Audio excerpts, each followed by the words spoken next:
thing for this day. The question is, I mean, FKS Hero aren't contested, but for example, Cold Rapid are. So now they have kind of that freedom, that lifted pressure to play a bit more aggressive now. I will say though, Cold and Rapid were kind of expected, like you said, to be contested. I don't think they were in that game. They did actually take advantage of some of the contestation that's kind of going on towards Sandy. That's where they picked up some of their early elims, picked up some of that early surge that they could kind of, snowball into the end game. So keep an eye on the early game towards that way.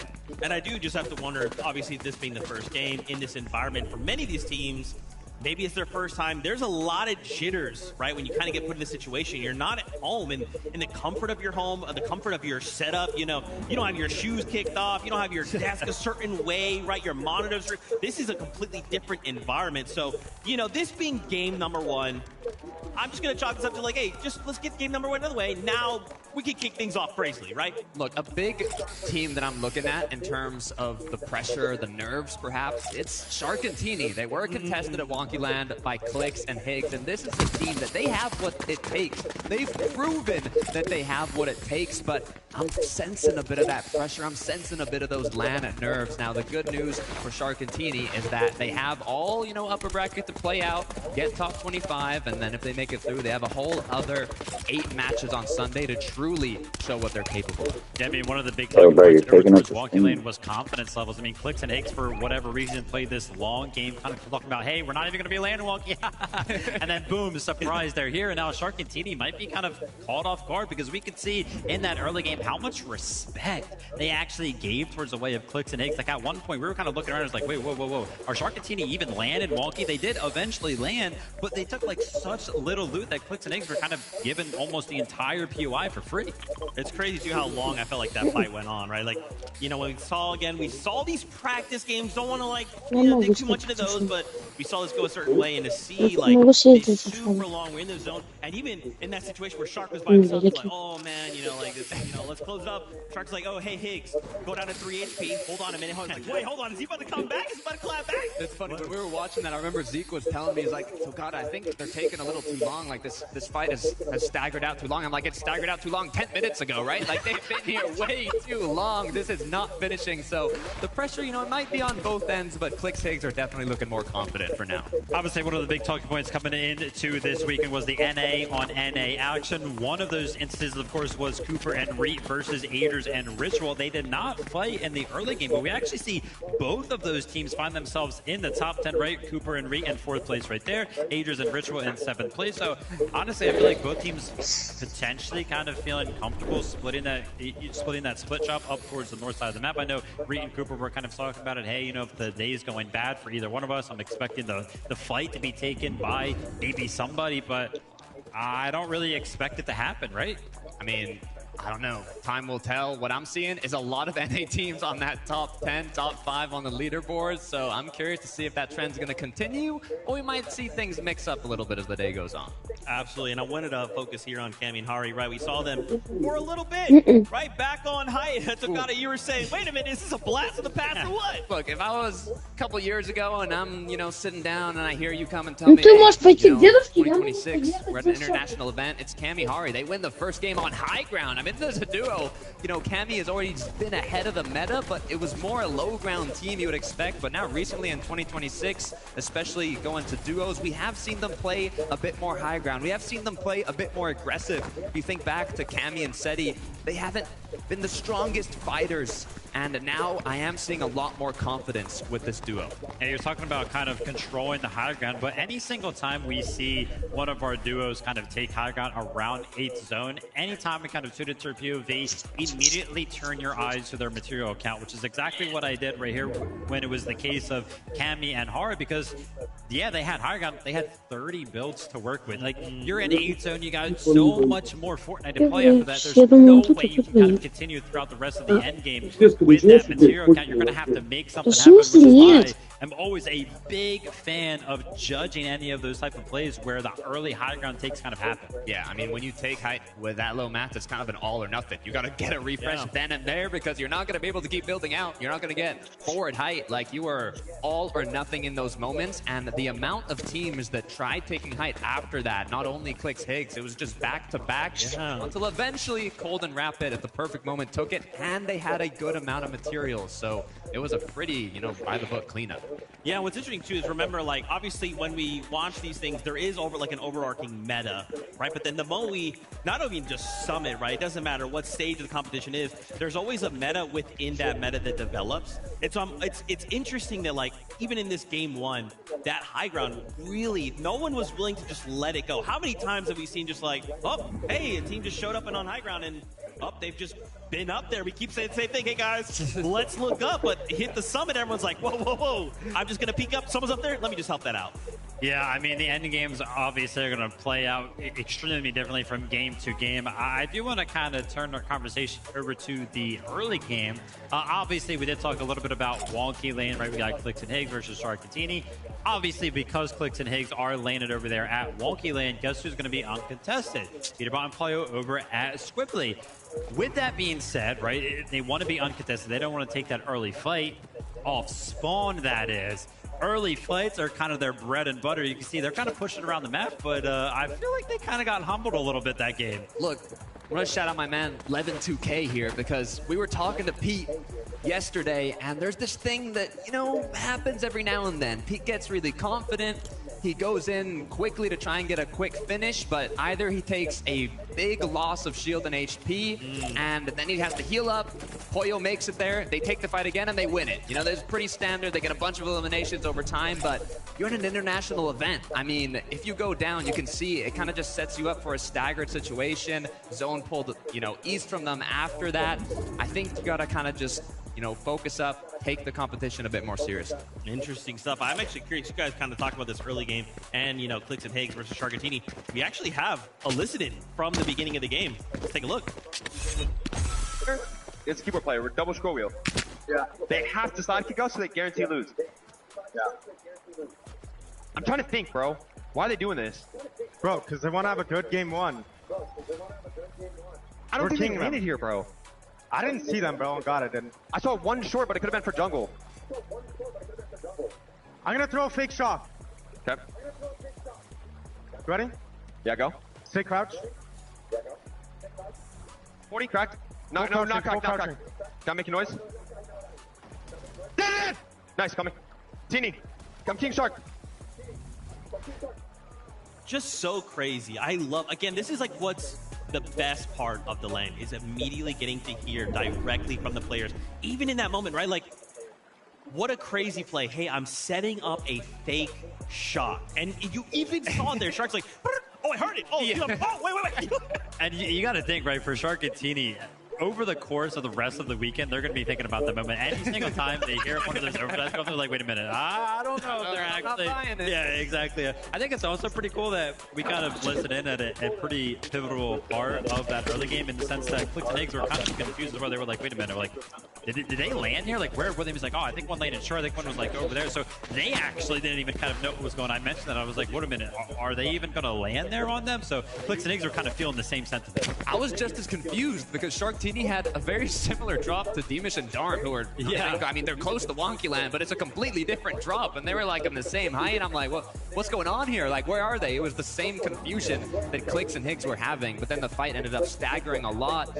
But as we saw, that overdrive play, I mean, that worked incredibly well. It got them a pick. They were put in a 2v1, and Higgs did get dropped to maybe like 5-10 HP, but in the end, they won the fight, and that's truly what matters. Absolutely. So, guys, what do you think? Again, we're just trying to be the top 25. We're trying to be the upper half of the lobby after these 6 games, 5 more. What do we need to change for game number 2? I mean, for a lot of these teams, it's got to be the early game. Obviously, we've talked a lot about the teams who kind of found success during that game, but I feel like when we jumped into the game and watched for like a minute, there was like 90 players alive super fast, which means that basically 5 teams instantly went down, which is kind of to be expected because we know that there is a lot of teams that are kind of contesting each other around the map. The approach to the early game is going to be the difference for a lot of these teams. Well, it's time to see if they can make those adaptations. Again, this is game number 2. Nobody freak out. I'll do it for you. Casters, over to you. Jack's Game 1 did not disappoint, that is for sure, Jacob. I mean, I know that we were definitely expecting to see a little bit of those drawn out fights, the original starting points getting a little shaky, but it's going going to be an uphill battle for some of these teams already. Yeah, you kind of look at the Clix and Shark fight over at Wonky Land. Even though Clix didn't have the most phenomenal performance, they outplayed Shark and Teeny. Can that repeat? Game 2 is here, so let's jump right in.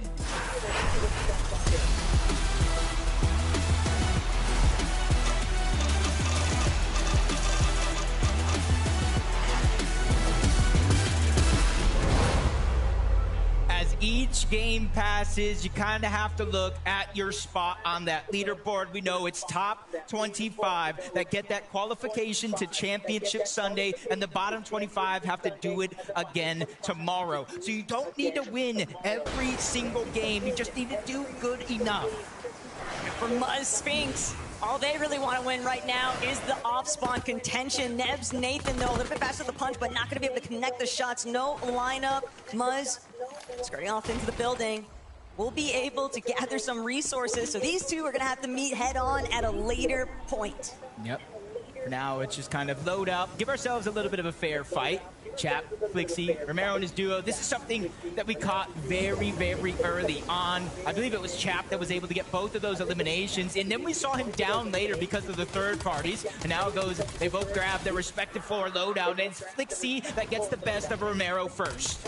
It's a tough breaking point right now for the Argentinians. Lewa going to be left to try and pick up the pieces here, but for Chap, it's now going to look to just prioritize keeping a little bit of a lockdown position here. They don't want to let Lewa escape. They would obviously love to have some more elimination points if possible. And not only that, but you got to keep your head on a swivel in these lobbies. You can never stop anticipating a third party intervening. Yeah, just all these contested fights all over the map. I saw some action going down in the feed as well for Latte. That's not too far away from here. The Yapko, Panzer, Jonas, Fellows, they're the ones across from each other. And another one of those contested fights where, yes, they can go ahead and play aggressive towards one another, but in the early portions of this, they will at least want to give themselves a loadout so they're not playing mostly on luck. But I'd argue that this is a much worse position currently for Jonas and Falos, because you have to remember, Yapko Panzer, they've already had one solid lobby, and in a 6-game format for top 25,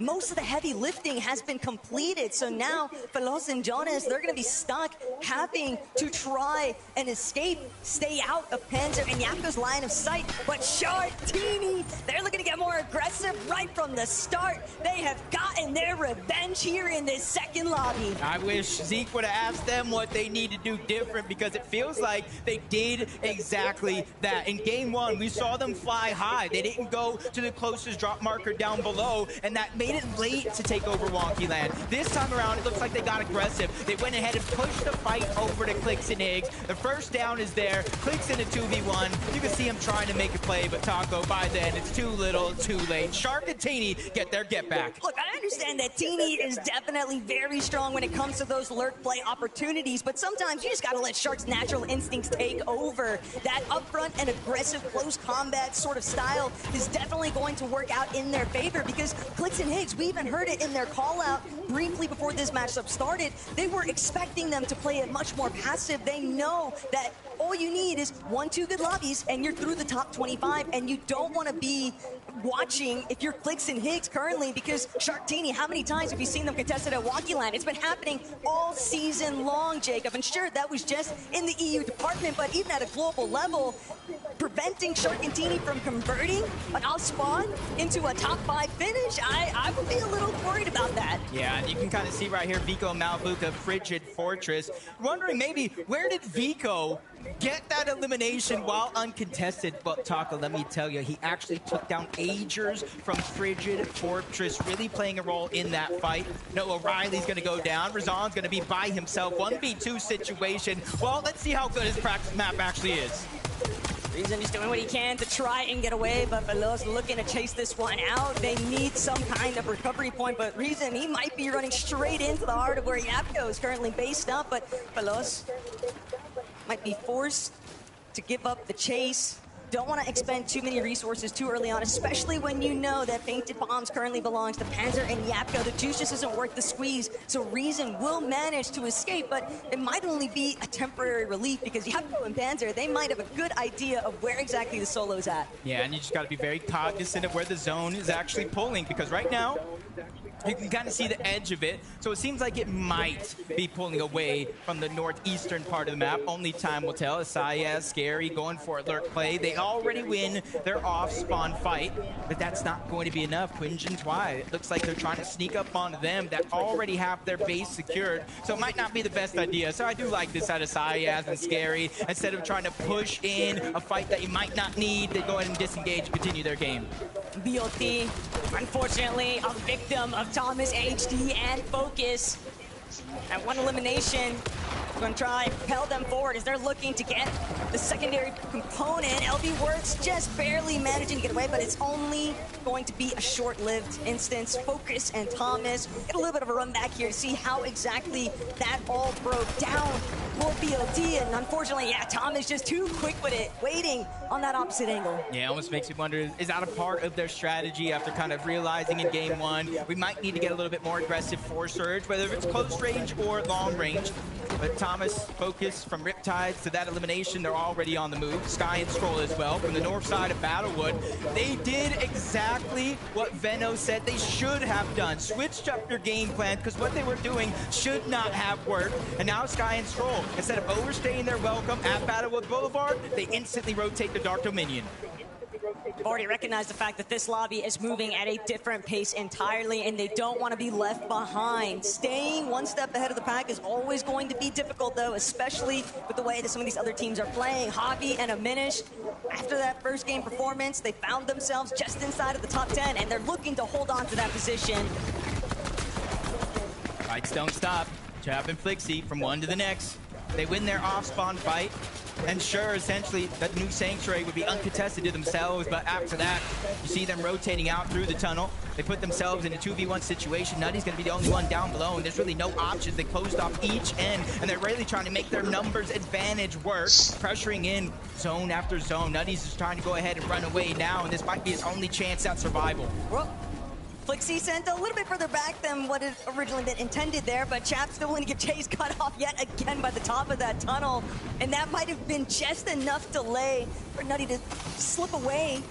But even still, Jacob, relatively low on materials, doesn't have any metal, needs to get a reboot off for Gabzetta, and there are other teams still looking to try and enter new Sanctuary, and whether or not they're also a team that's hurting for some hard material, looking to try and refarm some of those elements, it's not going to be very easy for Nutty to find this reboot anytime soon. Yeah, for Chap and Flixie, though, I like that lack of desperation for that elimination. They say, hey, he's going in new Sanctuary, he's going to have to come out eventually, and they're just going to wait instead of waiting and moving in and possibly getting lurked, just like you see Janice and Cheatin doing here to Controller. Haman, I'm not sure if he's there anywhere nearby, but he desperately needs to get some sort of a signal because they are gearing up right now to break through the wood, land a good shot on a Controller, but he got the signal just a little too late. He's in the box. They're not trying to let him out, and they do not let it happen. That first knock, that one's going to be easy. Haman is almost nowhere in sight. So for Cheat and Janice, that was a free elimination. They definitely need to start establishing some territory pretty soon here. Haman, though, stuck inside of their Surge base, but if he's that high up, Jacob, you have to wonder how exactly were Cheatin and Giannis able to slip by the Watchtower, and now Haman forced to try and figure out, do I stick around? Am I going to be able to disengage? Or will I just be lit up the moment that I try to escape my position? I will say the saving grace, though, for him is the zone is pulling away from that spot. So eventually, everybody will have to go, and he'll get at least a chance at that reboot card. But you can kind of see in Cheatin's inventory, literally seconds before, he had bandages in there. So you can see they're lacking a ton of loot, and that elimination's got to help them tenfold. Let's jump on our winners of game one, 101 points, Cold and Rapid. They said, hey, this one for them was a little easy. They got high ground. I don't think anybody had a chance to look up. They were playing that first lobby as if it was an opens, Jacob. It did not seem like it was a Summit Major LAN appearance because they just had so much control and they never once hesitated with any of their decisions. So the composure very clearly matching their mentality right now. But Yuma, Koyota, scenes over by Frigid Fortress. Could be heating up pretty soon here. Koyota doing what he can to try and stay out of the line of sight there from Vico and Malibuca. You know, they're likely to be lurking. Rapid Coldo, they might have just caught Mini and Pupu completely off guard, completely sandwiching this duo. They're both so low on HP, and Rapid, he knows there's only one good pump shot left to make this elimination happen. Yeah, Cold, Rapid.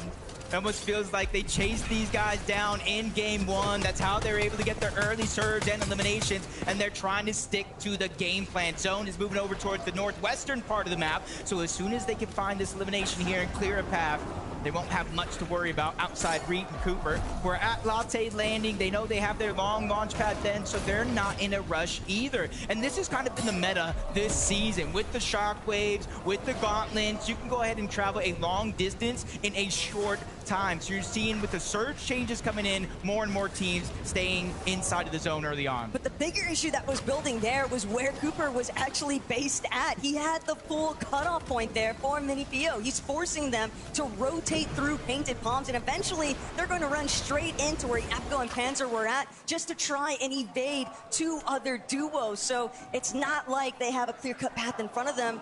Meanwhile, Peterbot and Pollo, they're also taking a little bit more of a scenic tour.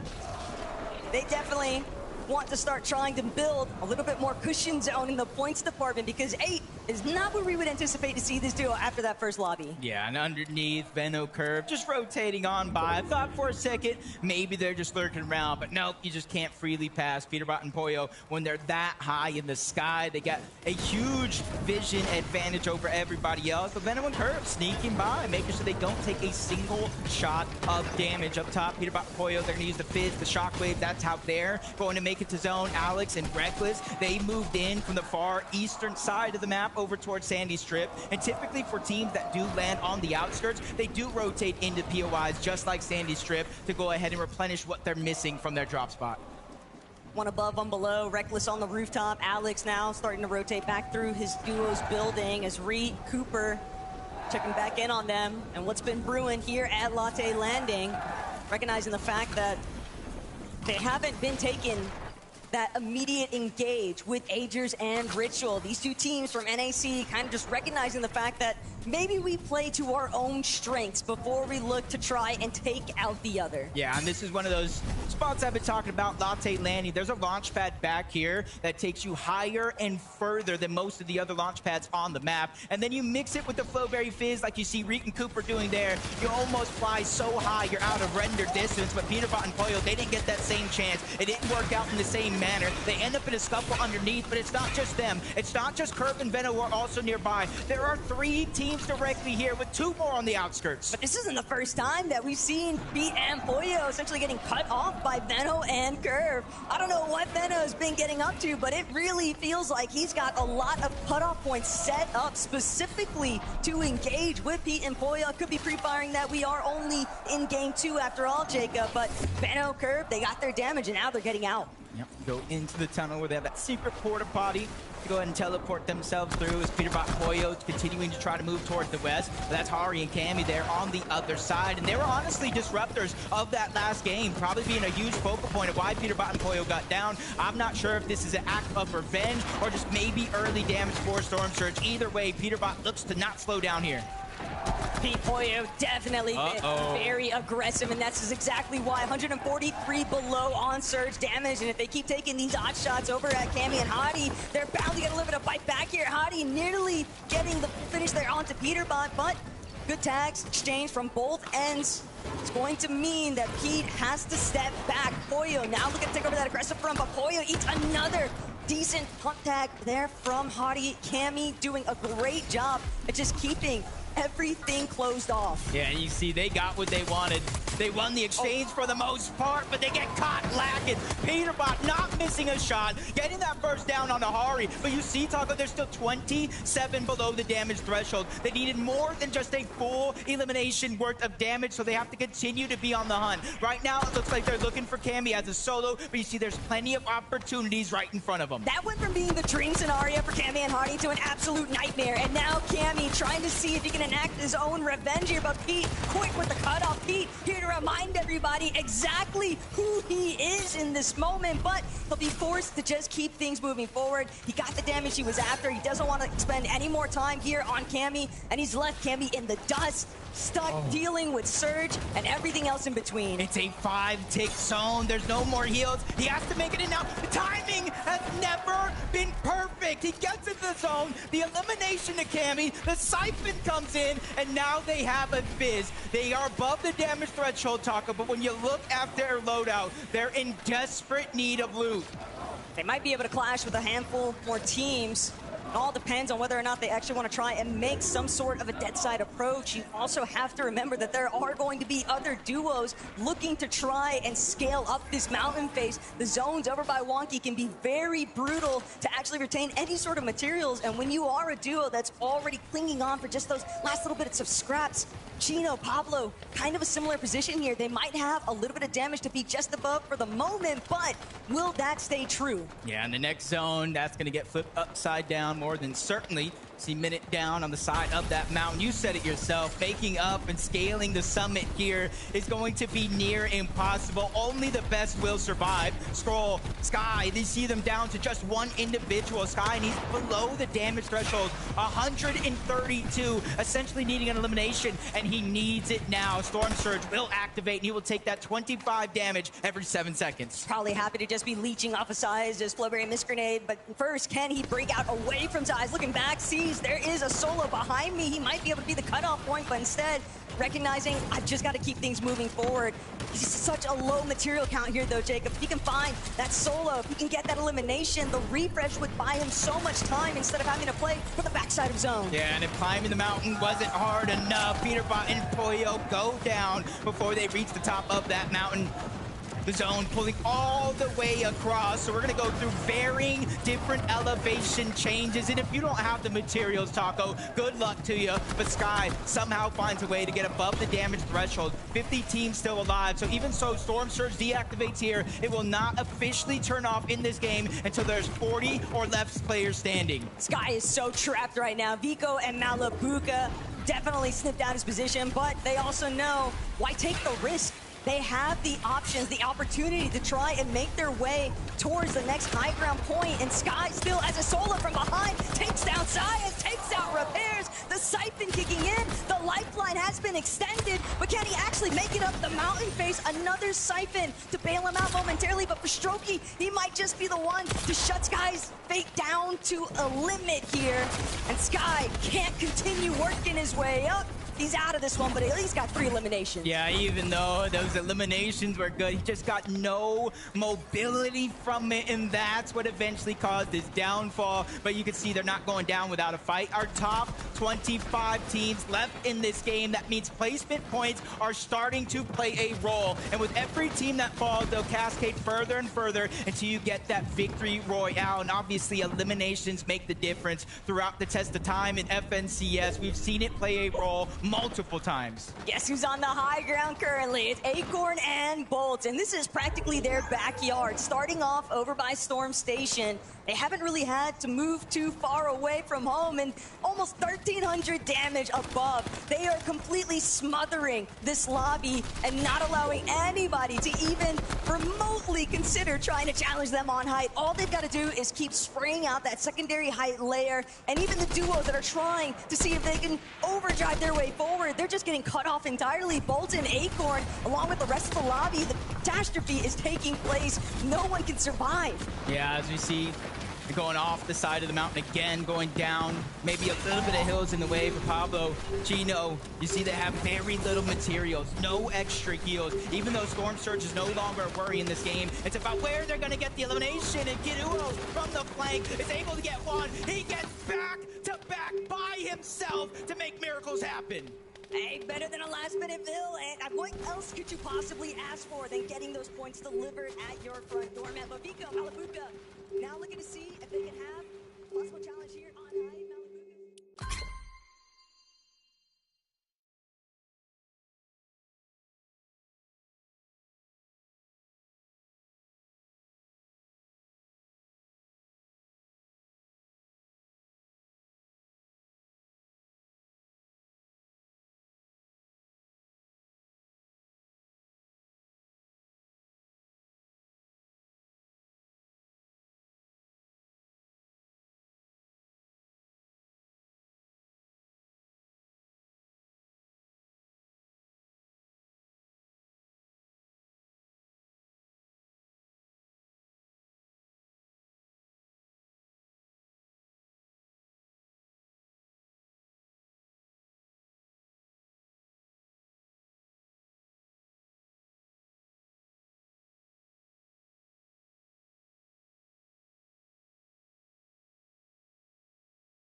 Scream Queen 810 left the game. Scream Queen 810 joined the game.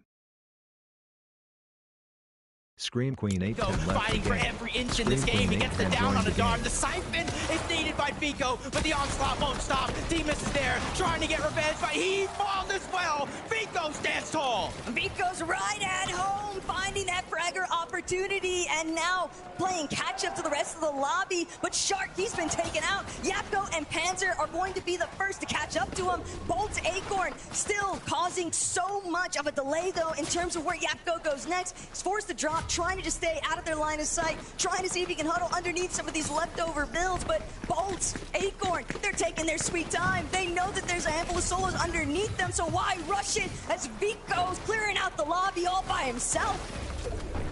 Still trying to find more eliminations here. Top 3, most of the placement points, but essentially 2 solos against the duo of Acorn and Bolts. And now the zone pulling down the mountain again. A perfect scenario for Vico to stay alive just a little bit longer to get that top 2 situation. But now what do? You're going against Acorn and Bolts. They have 6 eliminations. They have tons of materials. They have 2 different win conditions, because if they want to wait until the last zone, they can shockwave out and win by heal off. Look, I am all for everything that Vico has been able to accomplish in this lobby so far, Jacob. The fact that he has converted this into a second place opportunity for him in Malabuka is incredible scenery. But now, with the pullback, Vico is left trying to just stay in alert position. Bolts is off on the hunt, but he's still staying right next to Acorn's side. They just have so much white heal ammunition. They don't need to rush it.